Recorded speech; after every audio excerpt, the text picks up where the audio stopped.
All right, I'm gonna show you how to make beef jerky. This is a piece of meat we got at Costco. It's top round. What you want to look for is meat with not a lot of fat in it. If it's got fat, the fat could go bad. So you want to minimize the amount of fat possible. If it does have fat, like around the edges or whatever, you'll cut it off. Anyway, I got this butcher knife. It's made in Germany. I got it on Amazon for $14. Also, it helps to freeze this meat a little bit before. That's why it's brown. But so basically what I did was I froze it and then I thawed it out for a couple hours, so it's still frozen in the middle. And then so it just cuts like butter. So I can get it started here. Yeah. So you really want about 1/8 inch slices up to 1/4 inch thick, just like that.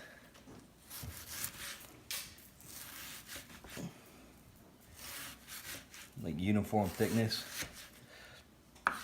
And you want to cut it like 90 degrees to the grain of the meat so that all your brine and everything you put in there to marinate it gets soaked in. Anyway, I'll cut this all up and then I'll show you what we use to cure it. All right, this is my meat. I'm just basically showing this. That, like, if you cut it when it's frozen, it comes out really uniform and straight. It's a little bit more difficult to cut raw, so I recommend doing it this way. The recipe I use is from Alton Brown, so if you just Google Alton Brown jerky recipe or whatever, I think he uses one that's requires 2/3 of a cup of Worcestershire and then 2/3 of a cup of soy sauce. I don't like the soy sauce, so I substitute 1/3 of a cup of this Johnny salt. You could probably use other seasoning salt, but you could experiment around. I think he also uses pepper, crushed red pepper, and some onion powder and liquid smoke in his. Some more things you can use. I like to squeeze a lemon, and I got an extra lime, so I'm gonna throw that in there. Cayenne pepper, I like mine hot, so I'm gonna throw a bunch of cayenne pepper and a bunch of this crushed red pepper here. I also throw some Franks in to offset the salt that you're missing from the soy sauce.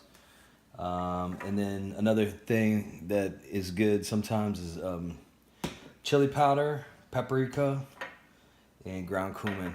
You don't want to go too crazy. I think like he uses 2 teaspoons of each ingredient. You could probably do that. I kind of go a little crazier with the cayenne, but and then I'm gonna put a little bit of vinegar, just a taste of it, in just one teaspoon.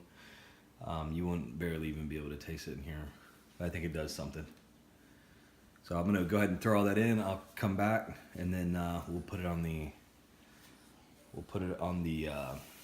dehydrator. All right, I got all my raw ingredients in here, all the spices. I dumped in my Worcestershire. It's down at the bottom. Got the salt and everything in there, so I'm just gonna continue mixing this in. It'll thaw out. Some moisture will get into it as a result of that, and then I'll just keep letting this marinate. Really, you don't have to do it for all that long.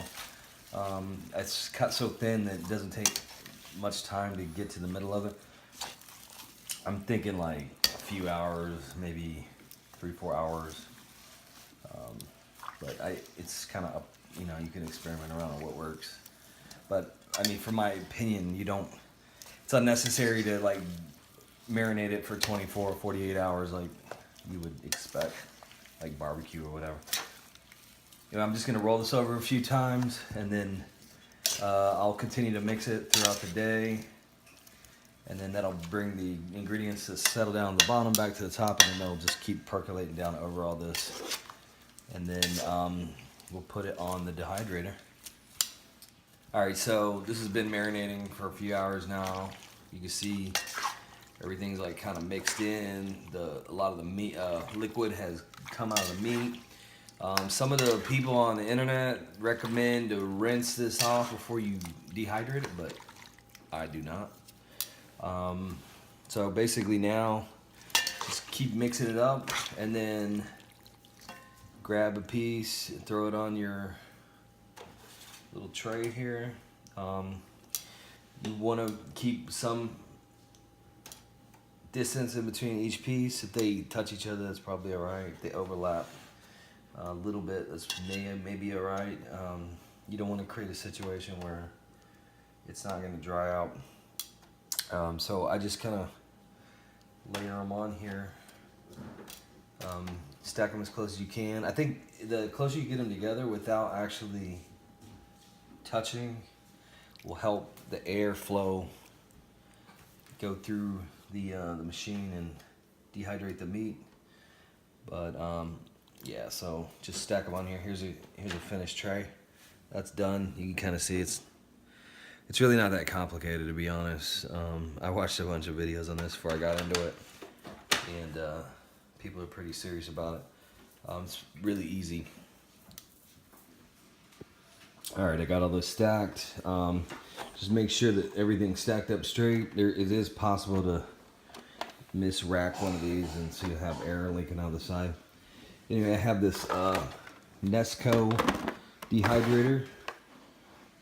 I think I got it on Amazon.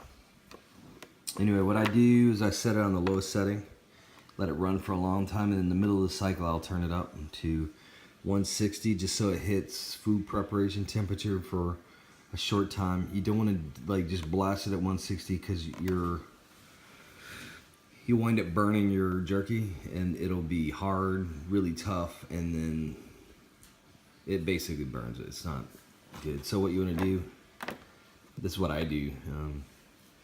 I leave it on low temp for a long time, and then I just shoot it up to 160 for a short excursion until it looks good. And then also I eyeball, like it could take anywhere from like 6 to 8 hours. It would dehydrate, sometimes more, sometimes less. Anyway, I just kind of eyeball it. I don't set a timer, and you just make sure that everything is completely cooked or completely dry before you take it off. All right, this is the finished product. Basically what I did was I ran it overnight. I just got done saying that I like to turn the temperature up to 160. On this specific batch, I just left it at 95. I probably ran it for 4 or 5 hours before I went to bed last night, and then I just left it on 95 all night long. And so it came out, this is what it looks like. Just like beef jerky. This is fairly thick. You can see some of these pieces, the thinner ones are really dehydrated out and almost crunchy. Here, I tore this piece up so you can see what it looks like on the inside.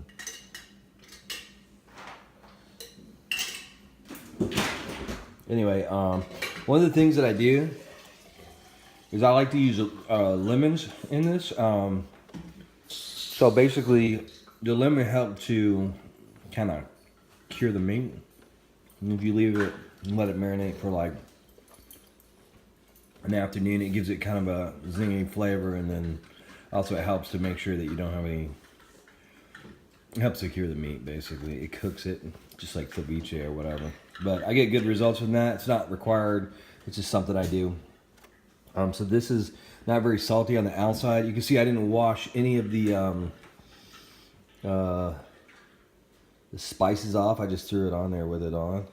And so, like I said, the outside's not really salty, but once you bite into it, it's